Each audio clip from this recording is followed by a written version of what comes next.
5 seconds to go.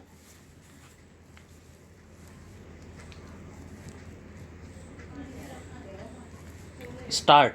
Sir, the problems of the company audit, the difficulties experienced by the junior auditors, and the complaints of the audit profession in relation to these companies are before the government, and a comprehensive amending bill was introduced in this house in 1992, which was referred to the select committee of both houses of parliament, in which I happened to be a member, where elaborate evidence was recorded not only from the chambers of commerce and industry but also from the chartered accountants and also others who had the special knowledge of the working of the companies. All these aspects were considered, and the committee came to the conclusion of fixing the number of companies an auditor personally or a firm of auditors could audit be at 20. Therefore, the mover could have withdrawn this bill and introduced another after the amendments to the company law came into force.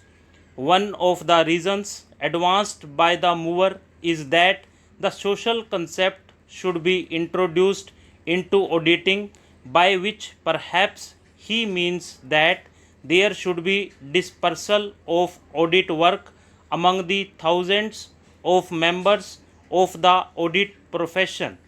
I respectfully submit that this is not possible. No work can be distributed because some auditors have little work or are starving, and some work should be given to them. This is not possible. An auditor, like a lawyer or a doctor, should have a reputation which would enable him to get the work of audit of a company.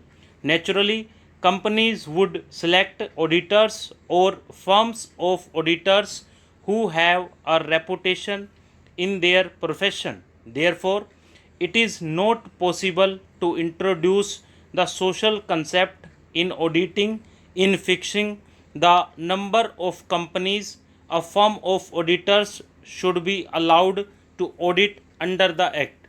His second point is that monopoly should be broken. The cry against monopoly is common nowadays, that there should be no monopoly houses, there should be no monopoly, and all that. If an auditor has attracted the audit work of a number of companies to himself, how can you say it is a monopoly? When an auditor has no work because he has not earned a reputation in the field, how can there be a complaint that he is not occupied? This happens in every profession. Only a few lawyers get the work. Work is concentrated among a few doctors. How can the others in the profession complain? Then there is the cry for nationalization of audit.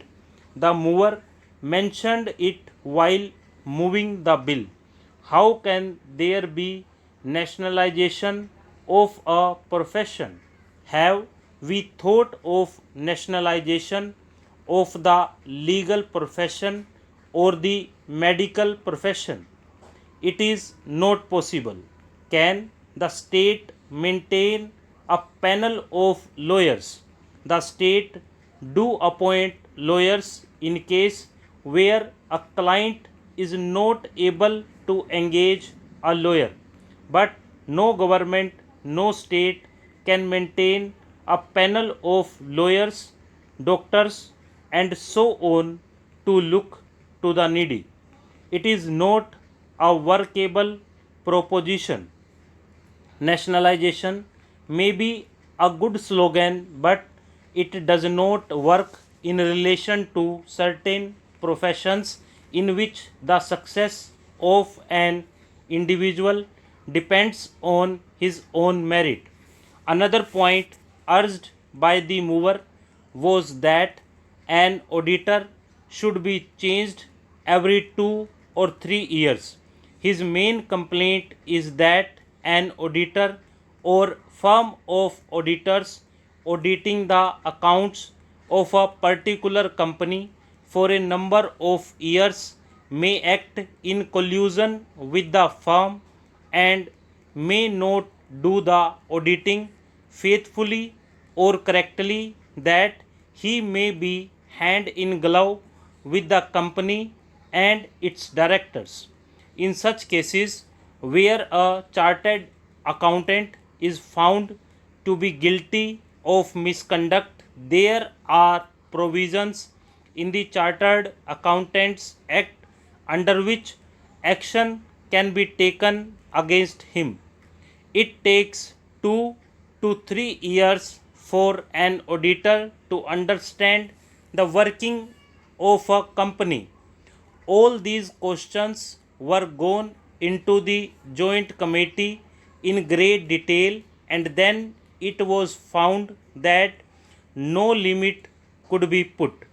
Though the number of companies an auditor could audit could be limited, the period during which he should be allowed to audit a company was not found to be capable of limitation as feasible, and that was why it was rejected. Another objection taken by the mover was that all the auditors are in the metropolitan areas. Necessarily, they should be from the metropolitan areas. They should know the working of companies. How can an auditor residing in a small town whose only business is to audit the accounts of small businessmen for sales tax purposes or for the purposes of other commercial taxes be entrusted with the work of auditing a company's accounts? It is a complicated affair. It is not possible. It is only in metropolitan cities that the auditors could carry on their profession. They get the whole time experience of accounts of the companies. About costing also, I think the company law board can order an inquiry into the cost of production in a company.